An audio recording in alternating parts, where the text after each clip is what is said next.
KBS 1라디오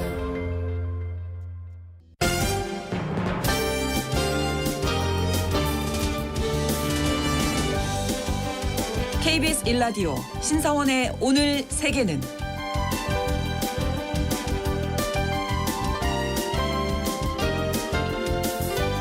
안녕하십니까. 아나운서 신성원입니다. 일본에서는 직원 2명이 동시에 이용하면 무료로 이용할 수 있는 자판기가 등장해서 주목을 받고 있다고 합니다.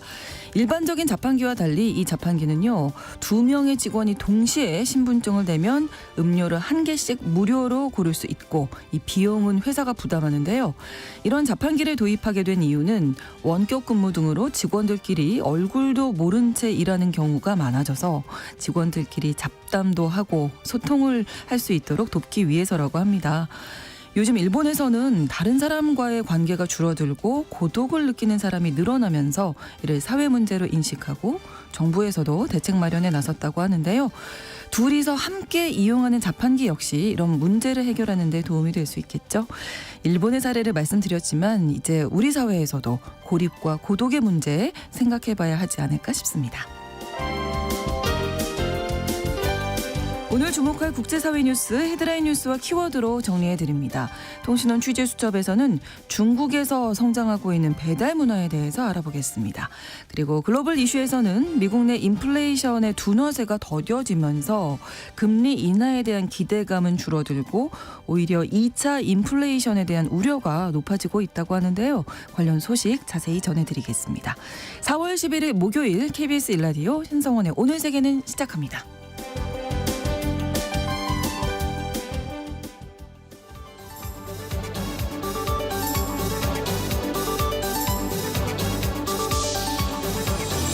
오늘 세계는 헤드라인 뉴스. 3월 미국 소비자 물가지수가 예상치를 상회했습니다.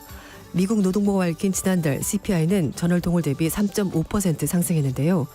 블룸버그 전망치 3.4%를 상회했을 뿐만 아니라 전달 3.2%보다 높았습니다. 소비자 물가지수 CPI가 지난 1월 달부터 2월 달까지 이어서 3월이 높은 원인은 여전히 높은 주거비 때문이었습니다. CPI에서 약 3분의 1 차지하는 주거비는 지난달 전년 동월 대비 5.7% 상승했는데요. 연준은 주거비가 하향 추세를 보일 것으로 기대했습니다만 실상은 그렇지 않았습니다. CPI가 예상보다 높게 나오면서 미국 기준금리 인하 시점이 시장이 기대했던 오는 6월이 아니라 하반기로 밀릴 것으로 전망됩니다. 세계무역기구 WTO가 올해 세계 무역 성장률 전망치를 하향 조정했습니다. WTO는 올해 세계 무역 성장률이 지난해 10월 전망치보다 0.7%포인트 낮은 2.6%를 기록할 것으로 전망했습니다. WTO는 높은 에너지 가격과 고물가가 지속하면서 상품 수요가 감소했다며 전망치를 낮춘 배경을 설명했습니다. WTO는 또한 가자지구 전쟁과 예멘 반군 공격 등 지정학적 리스크와 경제정책 불확실성 등 하방 요인이 작용할 수 있다고 밝혔는데요. 오늘 11월 치러지는 미국 대선을 비롯해서 올해 전 세계에서 무역정책에 영향을 미칠 수 있는 선거 수십 개가 치러진다는 점도 불확실성의 요인으로 꼽혔습니다. 국제신용평가업체인 피치가 중국의 국가신용등급을 부정적으로 강등했습니다. 피치는 중국의 신용등급 전망을 안정적에서 부정적으로 낮추고 등급은 A+로 유지했습니다. 피치는 중국이 최근 몇 년 동안 대규모 재정 적자와 정부 부채 증가로 신용 등급 관점에서 재정 완충력이 약해졌다고 평가했습니다. 피치는 중국이 부동산에 의존한 성장에서 벗어나 정부가 보다 지속 가능한 성장 모델로 간주하는 것으로 전하는 가운데 경제 전망은 더욱 불확실해졌다면서 이번 전망 하향이 중국의 공공재정 전망에 대한 위험 증가를 반영한 것이라고 설명했습니다. 한편 중국 재무부는 피치의 전망 하향 결정에 대해서 유감이라고 밝혔습니다. 호주 외무장관이 팔레스타인을 국가로 인정해야 평화가 올 수 있다고 말했습니다. 페니웡 호주 외무장관은 이스라엘과 팔레스타인 모두를 안전하고 번영된 미래로 가려면 서로의 권리를 인정하는 두 국가 해법을 통해서만 가능하다는 것이 진실이라고 말했습니다. 그러면서 웡 장관은 팔레스타인을 국가로 인정하는 것이 중동에서 폭력의 악순환을 끊을 유일한 희망이라면서 호주 정부는 팔레스타인을 독립국가로 인정하는 방안을 고려하고 있다고 덧붙였습니다. 호주는 대표적인 친이스라엘 국가입니다만 최근에 이스라엘이 국제구호단체 월드 센트럴 키친 차량을 공격해서 호주인 구호 요원이 사망하자 반이스라엘 여론이 커지고 있습니다. 하마스 최고 지도자 이스마일 하니의 아들 3명이 이스라엘 공습으로 사망했습니다. 이스마일 하니의 아들 중에서 3명이 이스라엘 공습으로 사망했다고 아랍권 알자지라 방송이 보도했는데요.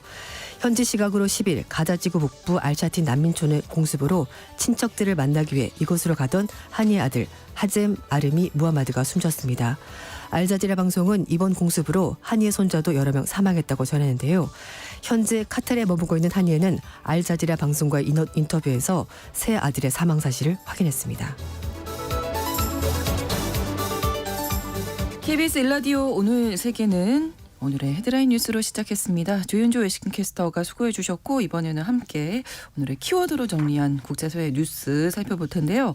첫 번째 키워드 말이 아닌 행동으로 보여주는 동맹이다. 예, 이렇게 정하셨네요. 네, 맞습니다. 조 바이든 미국 대통령과 기시다 후미오 일본 총리가 현지 시각으로 10일 날 정상회담 가졌는데요. 네. 미국과 일본 두 나라의 국방 안보 협력 강화 방침을 밝혔습니다. 인도 태평양 지역 등에서 중국 견제를 목표로 양국 동맹을 군사 안보적 보호하는 동맹에서 이제는 글로벌 차원의 행동하는 동맹으로 전환하겠다고 밝혔는데요. 네. 두 정상은 정상회담에서 양국 간의 무기 공동 개발과 생산을 논의하는 방위산업 정책조정회의를 출범시키고 일본에서의 전략 구조를 변화하는 이 최적의 방위태세를 확보하기 위해서 미국과 일본 간의 군사력을 조율하고 통합하는 국방 협력 강화 조치를 논의하기로 결정했습니다. 이것 외에도 민간 차원의 우주 협력, 또 미국과 일본 연구기관과 대학 간의 인공지능 공동 연구 이런 것들도 주요 의제로 달았습니다.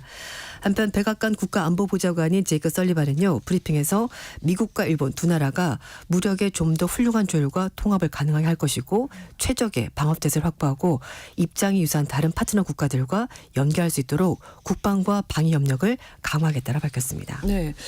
이뿐만 아니라 미국이 주도하고 있는 네. 군사 동맹이죠. 오커스에 일본뿐만 아니라 한국도 협력 파트너로 포함시킬 수 있다 이런 얘기도 같네요. 네, 이제 전반적인 기조가 대중국에 대해서 어떻게 이제 중국 어떻게 방어할 것인가에 대해서 좀 협력을 강화한다는 얘기가 되는 건데 네.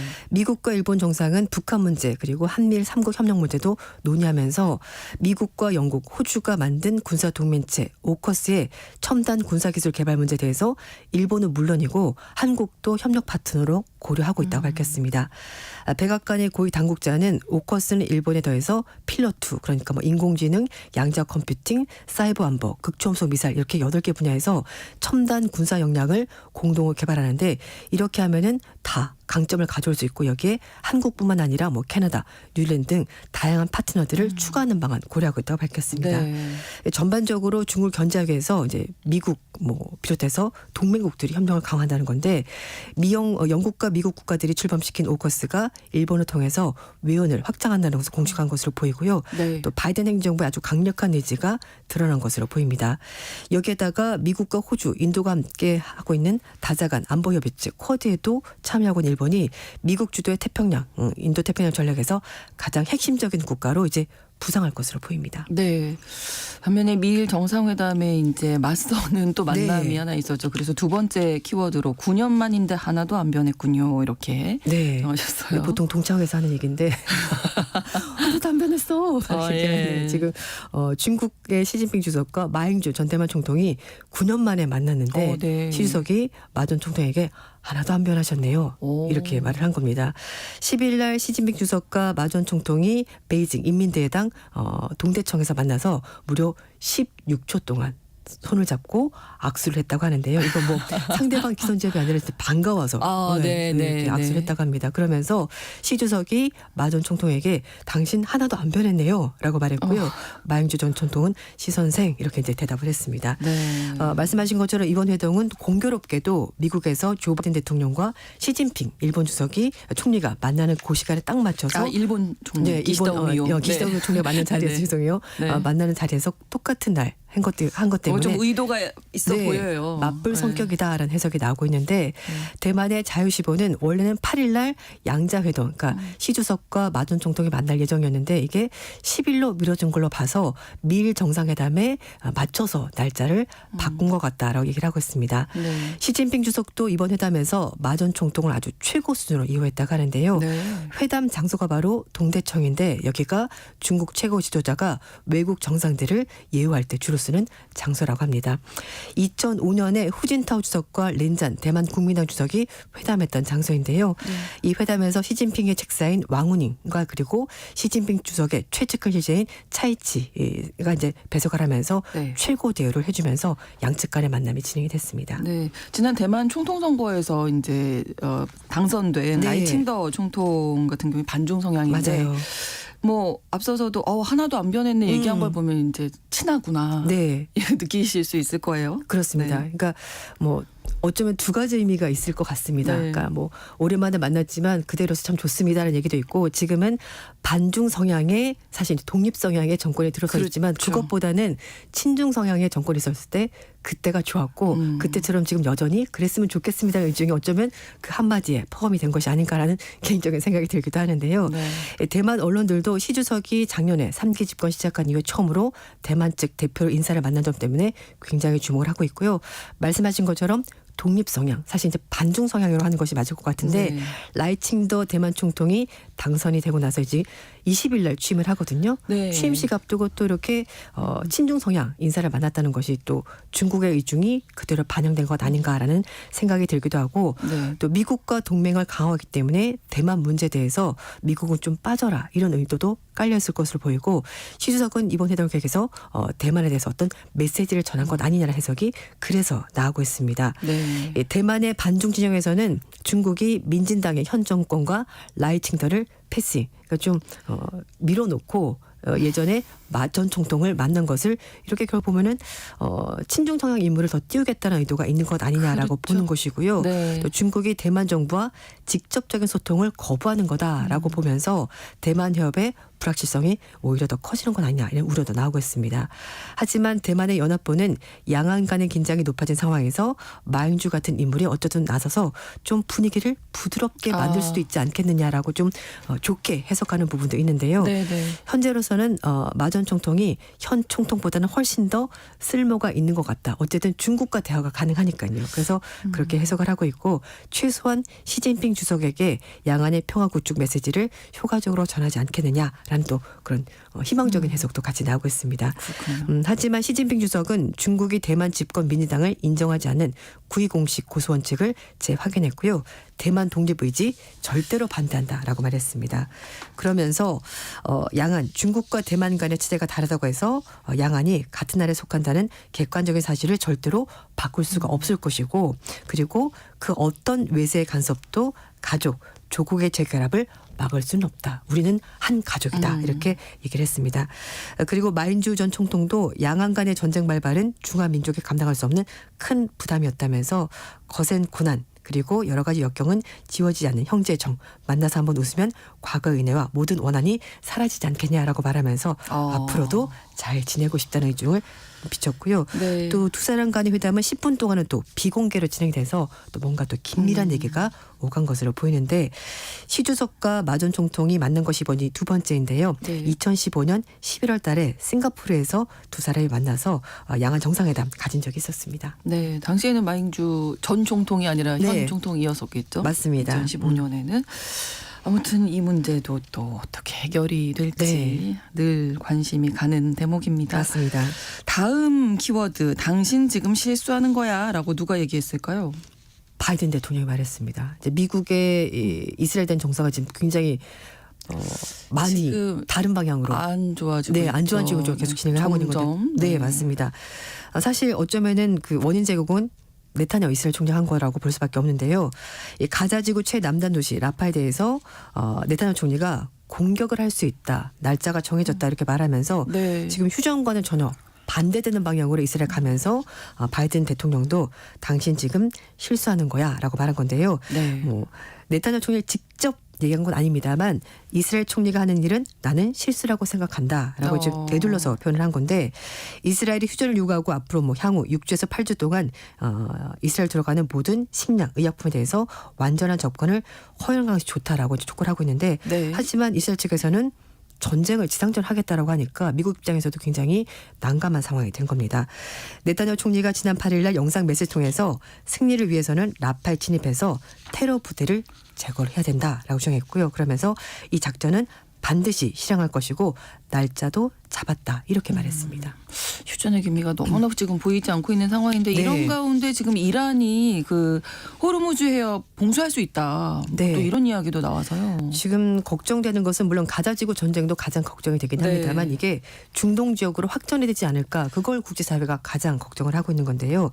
지난 1일 날 시리아 주재 이란 영사관이 폭격을 맞았습니다. 그래서 이란과 이스라엘 갈등이 고조가 되고 있고 그리고 호르무즈 해협을 이란이 봉쇄할 수 있지 않겠는가 우려가 나오고 있는데 네. 이란 언론 측에서는요. 이란 혁명수비대 관계자를 인용해서 호르무즈 해협을 봉쇄할 수 있음에도 우리가 하지 않고 있지만 만약에 적이 이란을 방해한다면 이걸 재검토할 수 있다라고 말했습니다. 이란 측이 언급한 호르무즈 해협은 사우디아라비아, 아랍에미레이트, 이라크 이렇게 중동 지역의 주요 산유국들이 석유를 수출할 때 이 통로를 이용하게 되는데요. 네. 전 세계 원유 해상 수송량의 20%를 자랑하는 곳이기 때문에 혹시라도 정말 그렇죠. 네, 맞게 된다면은 또 국제 유가가 다시 한 번 더 올라갈 가능성이 있습니다. 로이터 통신에서는 이란과 이스라엘의 갈등이 석유 수출기구 오펙에서 세 번째로 큰 산유국 이란을 자극할 수 있다고 우려를 하고 있는데요. 아울러서 이스라엘 공습으로 하마스 조다 아들들이 사망하면서 국제 유가가 다시 약간 올랐습니다. 예, 중동 이야기는 하면 할수록 답이 보이지 않아서 너무 걱정이에요. 네, 맞습니다. 자, 다음 키워드는 내부 고발자의 고백이 있었군요. 네, 맞습니다. 최근 들어서 보잉사의 여객기가 여러 차례 이제 뭐 사고도 사고가 많았고, 뭐 예. 심지어 뭐 엔진 뚜껑이 날아간 일도 네. 있었고 굉장히 위험한 일이 여러 차례 있었는데 이 보잉의 대표적인 중장거리 여객기입니다. 787 드림라인의 조립 과정에서 결함이 있었다는 내부 고발자 폭로가 있었고요. 그래서 네. 미국의 항공당국이 조사를 벌이고 있습니다. 그런데 787 드림라이너는 우리나라 대한항공의 차세대 주력기로 꼽히는 기종이기 때문에 이것도 좀 그렇군요. 자세히 봐야 될 것 같은데요. 네네. 이 보잉사가 787 드림라이너 관련 업무를 했었던 엔지니어 샘 살레프로가 미국의 연방항공청 FA에 문건을 보내서 이 기종의 잠재적인 사고 위험이 있다고 알렸다고 합니다. 항공기의 동체를 구성하는 거대 섹션, 그 부분 또는 이제 그 구획 부분 생산 라인에서 이걸 서로 연결해주고 조립하면서 결함이 생겼다는 것이 이 엔지니어 주장인데요.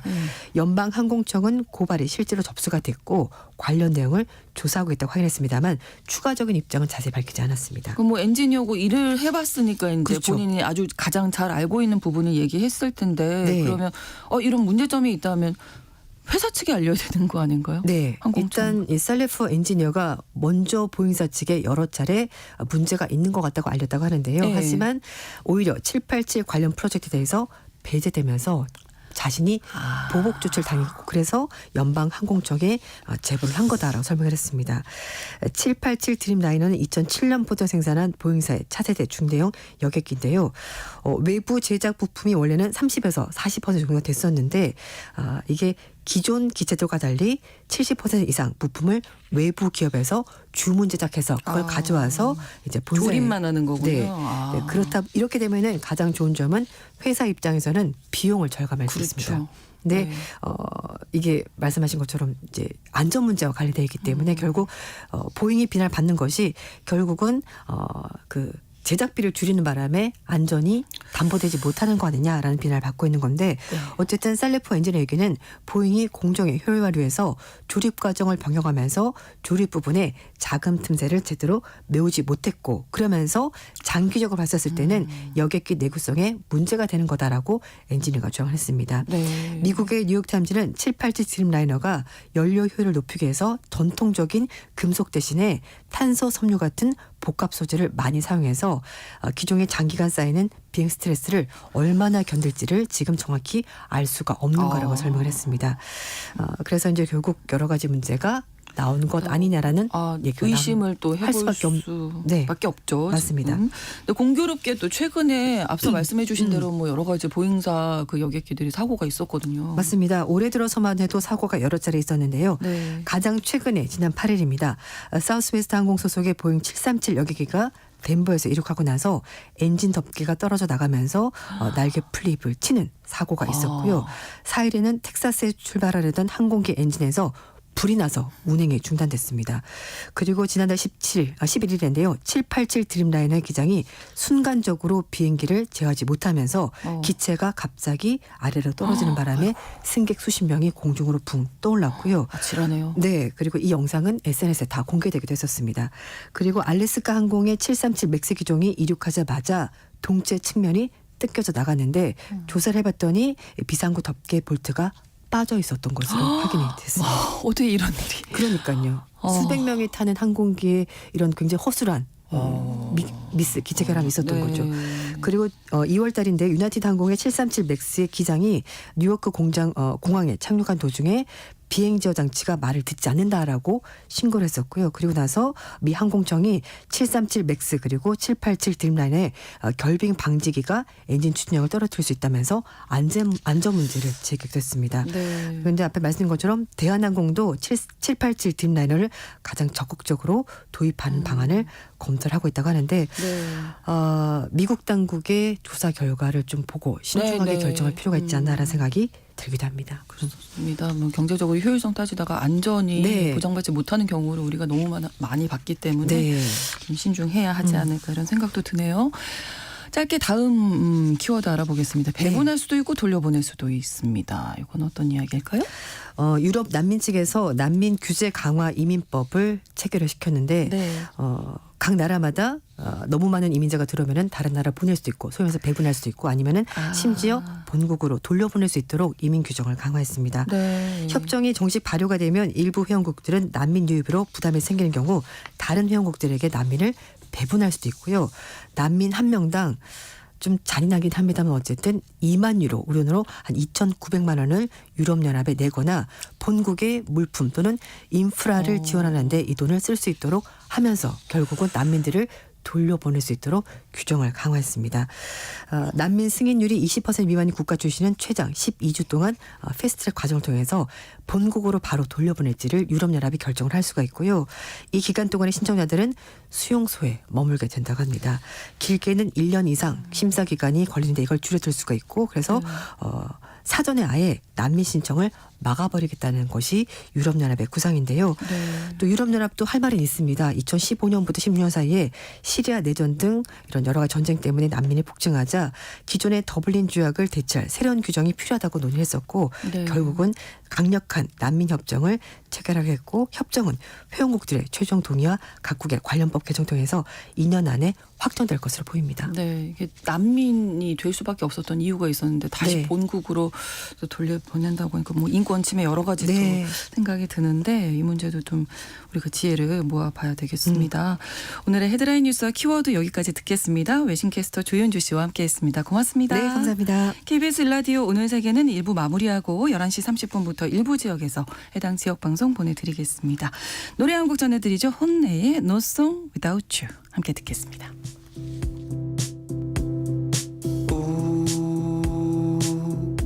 I'd be nothing without you. Ooh, there'd be no song without you, without you. When I'm down and out and feel like there is nothing left for me, you save me.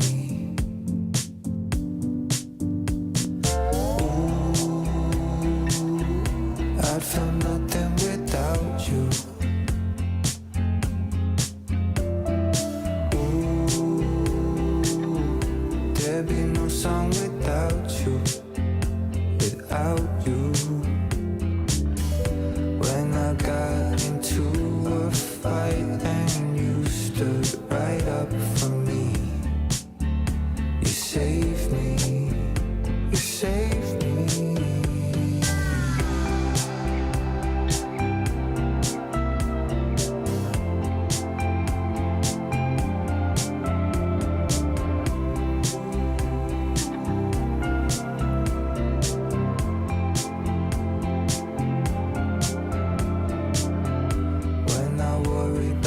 your best shit, you always reassure me. You save me. Ooh, I'd be nothing without you. 지금 시각은 11시 30분입니다. KBS Ladies and gentlemen. 국제사회의 다양한 뉴스를 한눈에 KBS 1라디오 신성원의 오늘 세계는 세계를 바로 보는 최소한의 투자입니다.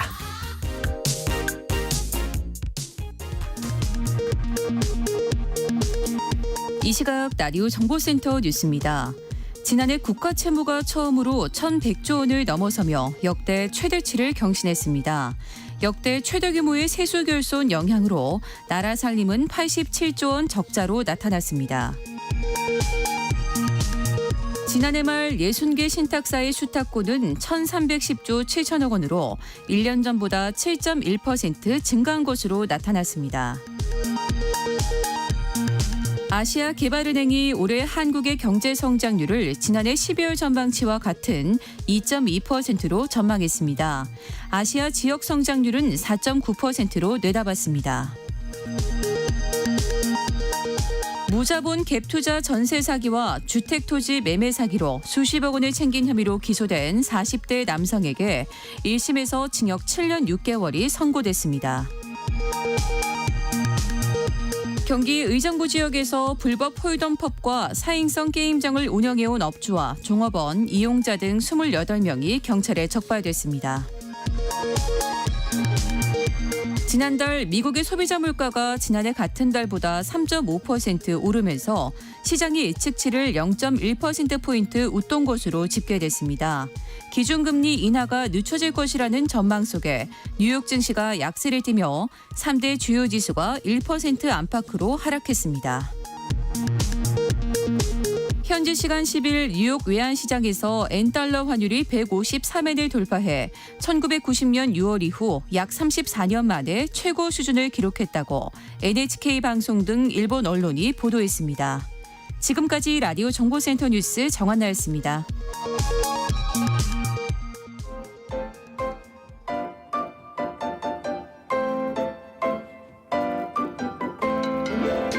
통신원 취재 수첩.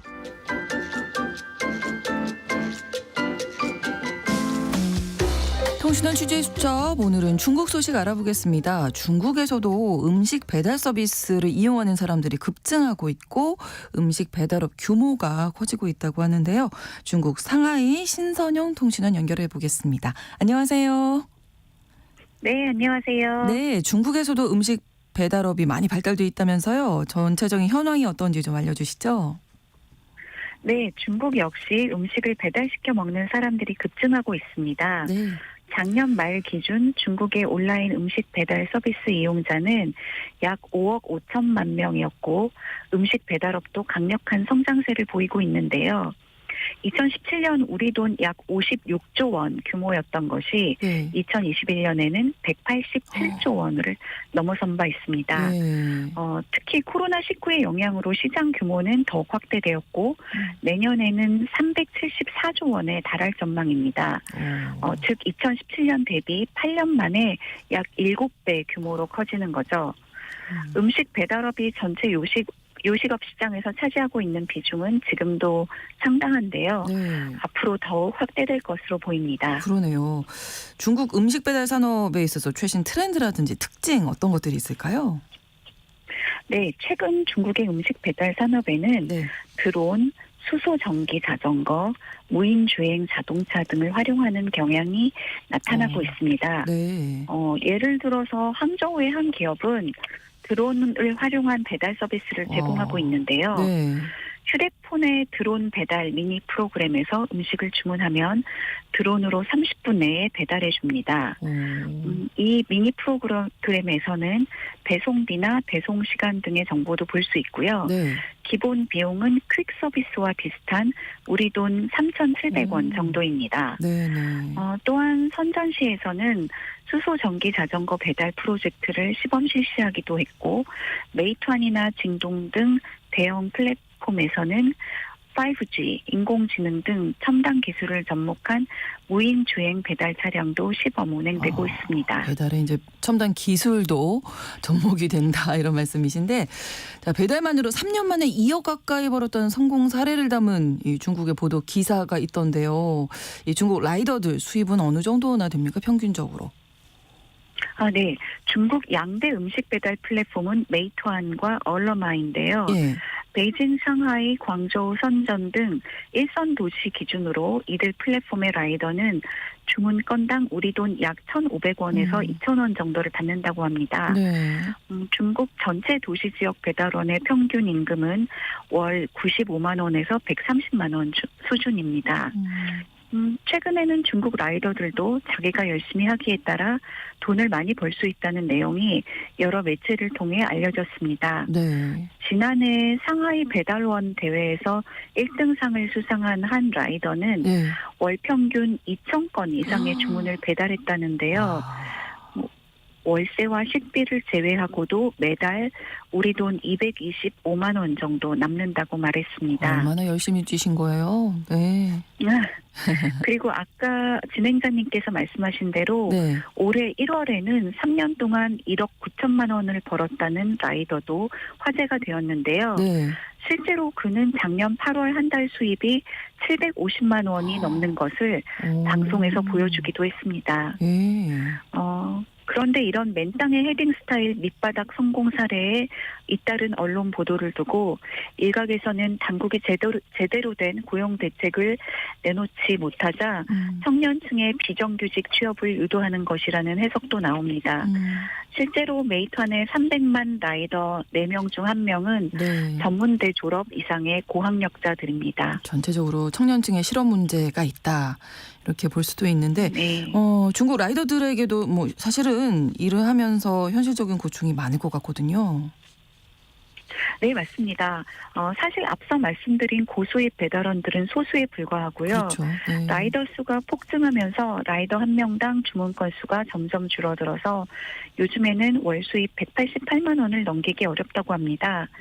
3년 동안 1억 9천만 원을 벌었다는 배달원 역시 네. 상처 가득한 손을 공개하면서 자신은 매일 18시간씩 일했고 목숨을 담보로 돈을 번 것이라고 말했습니다. 예. 또한 라이더들은 배달 플랫폼의 엄격한 배송 시간 준수 정책 때문에 네. 엄청난 스트레스를 받고 있다고 합니다. 배달 보장 시간보다 늦게 도착할 경우 5분까지는 배달료의 10%를 라이더로부터 증소하고 15분 이상 늦으면 배달료의 70%를 증소합니다. 이 때문에 라이더들이 시간에 쫓겨서 급하게 운전하다가 교통사고가 빈번하게 발생하고 있고요. 네. 많은 라이더들이 불안감, 불면증, 우울증 등을 호소하고 있습니다.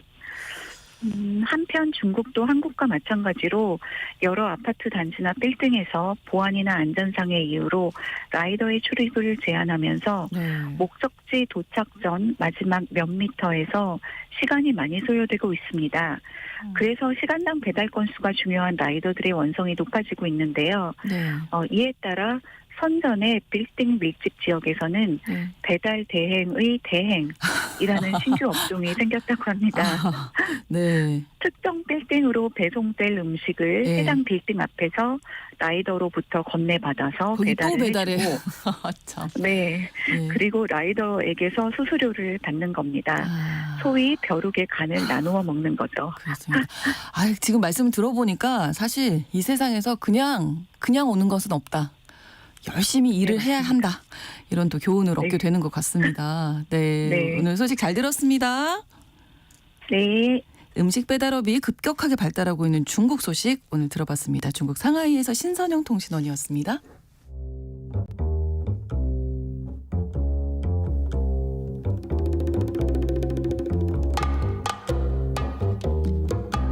세계를 알면 우리가 보입니다. KBS 1라디오 신성원의 오늘 세계는 글로벌 배송으로 빠르게 찾아갑니다.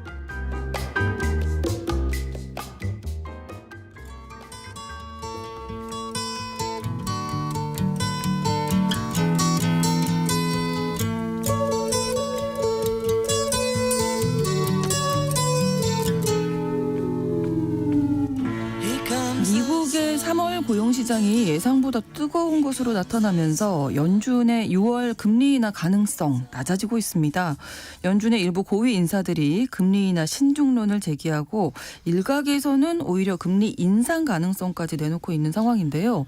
여기에 또 중동 정세 불안으로 국제유가가 배럴당 90달러를 돌파하면서 인플레이션 우려에 대한 불을 또 지피고 있습니다. 전체적인 국제 경제 상황을 한양대학교 김광석 겸임교수와 함께 짚어보겠습니다. 어서 오십시오. 네, 안녕하세요. 자, 뭐 지금 중동 상황이 이렇다 보니까 국제 에너지 가격 오름세 심상치 않은 상황이다. 그래서 인플레이션 잡기 힘들어지는 게 아니냐, 뭐 이런 우려가 있더라고요. 예, 잡기 힘들어지는 모습입니다. 그렇죠.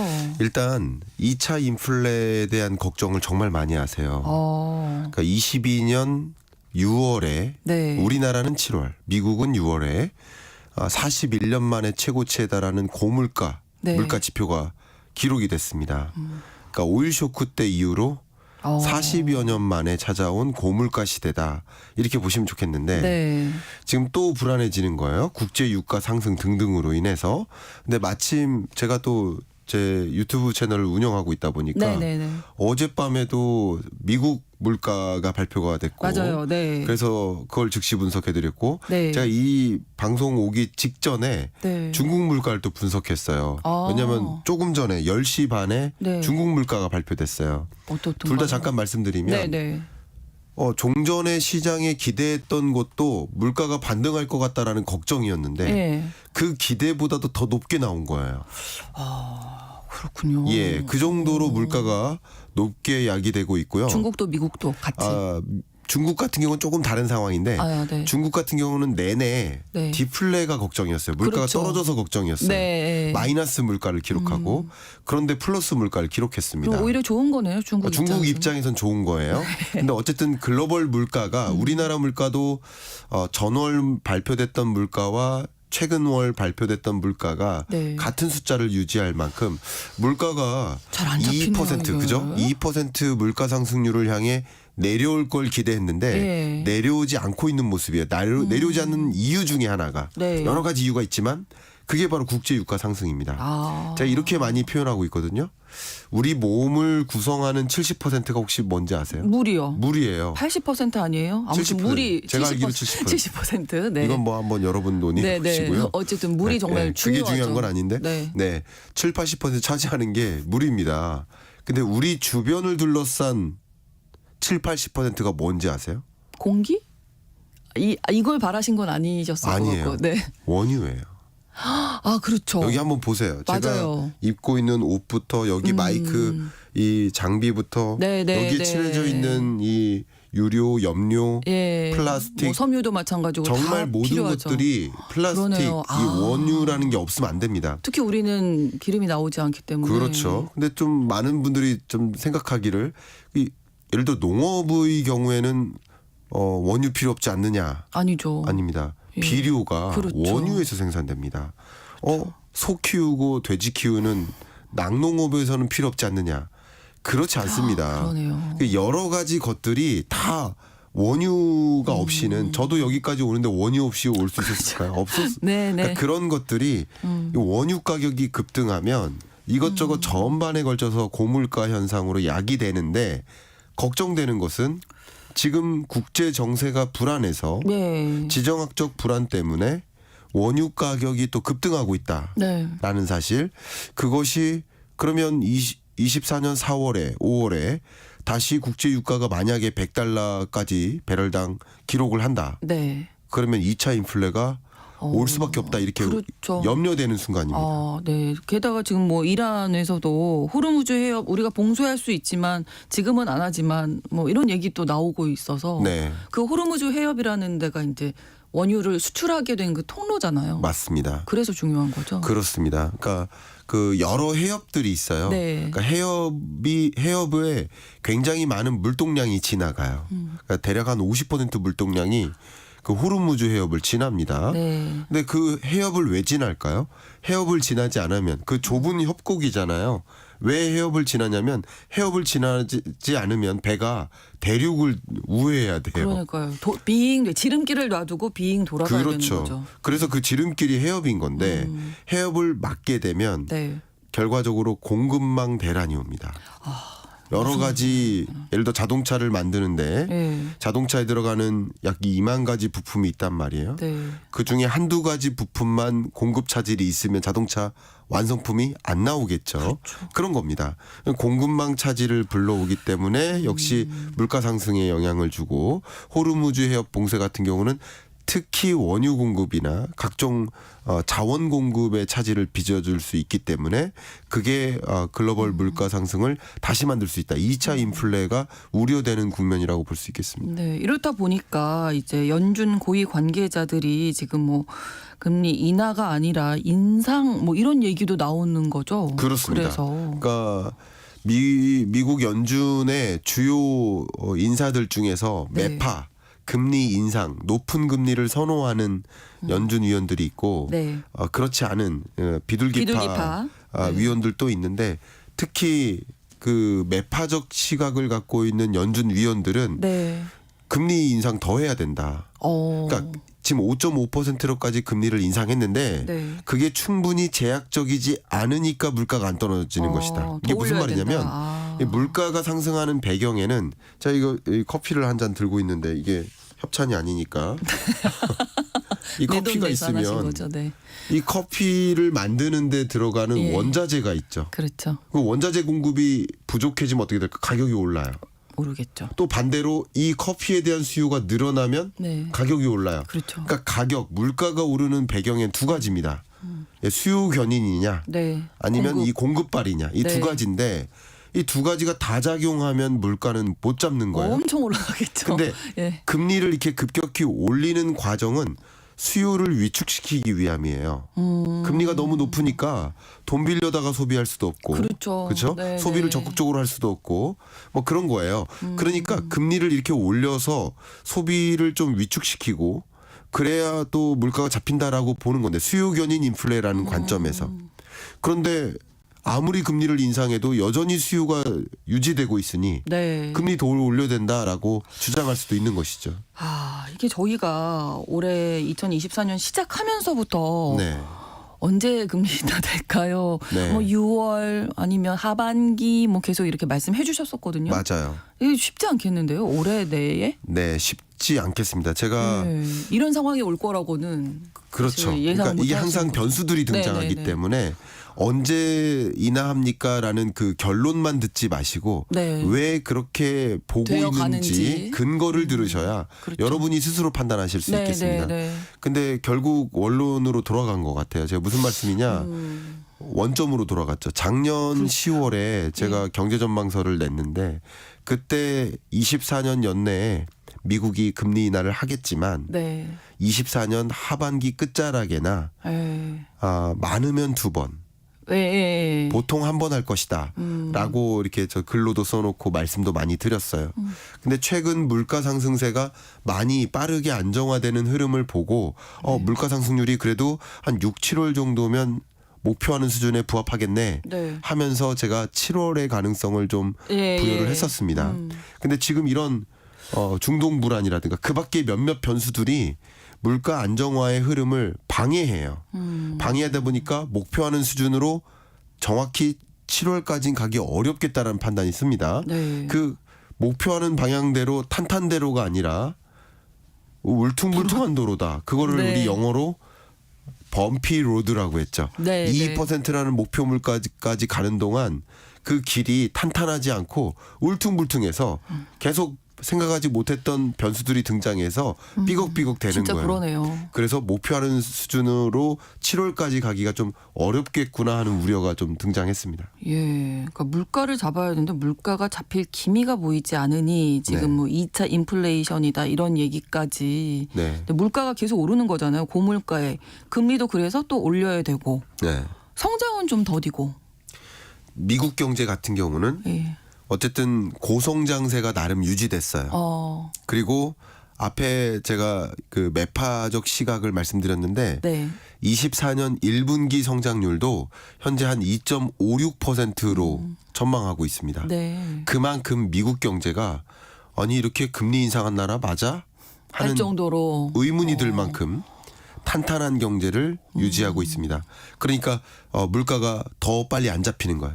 미국 경제가 탄탄하지 않으면 경기가 위축된다는 얘기는 소비가 둔화되고 그렇죠. 기업이 신규 투자를 못하고 실업률도 올라가고 이런 모습이 전개되면 수요 견인 인플레이션이 이제 더 이상 안 일어나는 거예요. 그러니까 이 물가를 잡는데 유리할 수 있는데 미국 경제가 아무리 금리 인상해도 큰 영향을 안 받으니까 그러니까 역시 이 2차 인플레 올 수도 있다 이렇게 네. 볼 수 있는 것이죠. 또 한 가지가 저희가 어제 그저께도 이제 계속 저희 통신원하고도 얘기했었는데 미국의 그 볼티모어 항구가 지금 네. 운영 중단된 상황이고 뭐 그렇습니다. 전혀 수습이 안 되고 있는 상황이더라고요. 그렇습니다. 이것도 아마 거기가 그 물동량이 많던데요. 그렇습니다. 제가 그 볼티모어 부분 항구. 말씀드려요. 그러니까 이렇게 지금 변수들이 많은 거예요. 그러니까요. 누가 볼티모어 교량이 붕괴될 거라고 생각했겠습니까? 아무도 예상 못했죠. 아무도 예상하지 못했던 네. 혹은 이런 중동 불안 같은 네, 거, 네, 호르무즈해 봉쇄 이런 건 누구도 예상하지 못했어요. 그런 변수들이 등장하니까 울퉁불퉁한 겁니다. 근데 그 변수 볼티모어 항구가 지금 봉쇄됐는데 네. 아무리 빨리 재가동해도 5월이라고 5월이나 합니다. 된다고 그것도 예. 확실치 않은 거죠. 확실치 않습니다.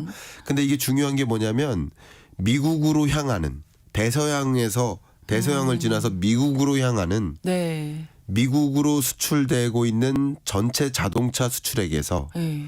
15%가 볼티모어 항구를 지납니다. 그 영향을 지난 13년 동안 미국에서 일대 항구였어요. 그렇군요. 그러면 그 항구를 개통하지 않으면 물론 공급이 안 되는 게 아니라 다른 항구를 지나야겠죠. 그렇죠. 그러면 그럼 비용이 더 드는 거니까. 그겁니다. 물류비가 네. 올라가는 거예요. 네. 그러니까 물류비가 올라가고 공급 차질이 있겠죠. 어쨌든 그러니까 그렇죠. 수요는 있는데 공급이 제대로 되지 않으면 물가는 또 올라가는 거예요.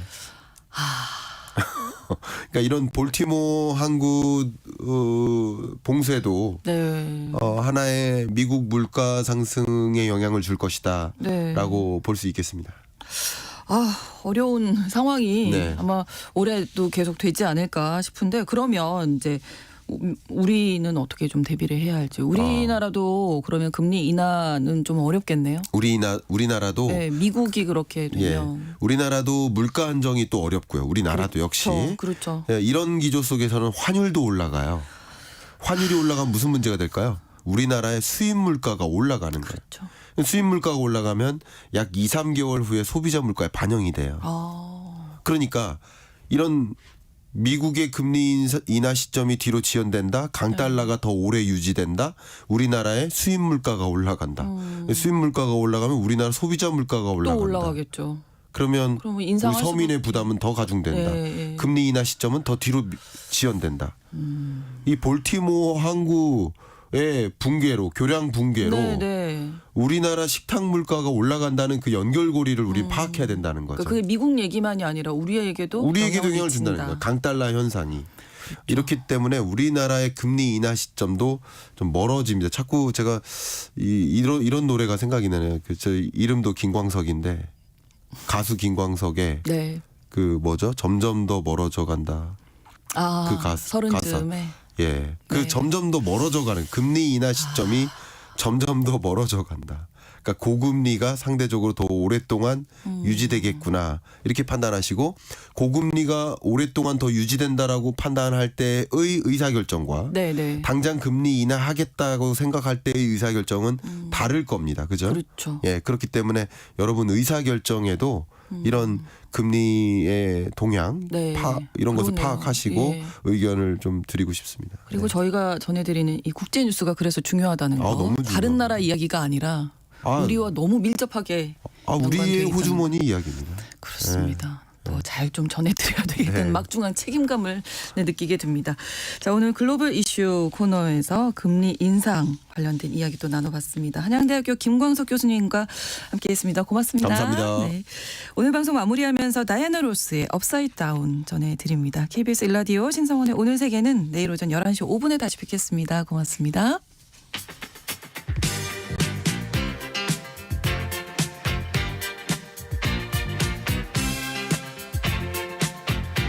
I said upside down, you're turning me. You're giving love instinctively. Round and round, you're turning me. Upside down, boy, you turn me inside out and round, upside down. Boy, you turn me inside out and round. Instinctively, you give to me the love that I need. I cherish the moments with you. Respect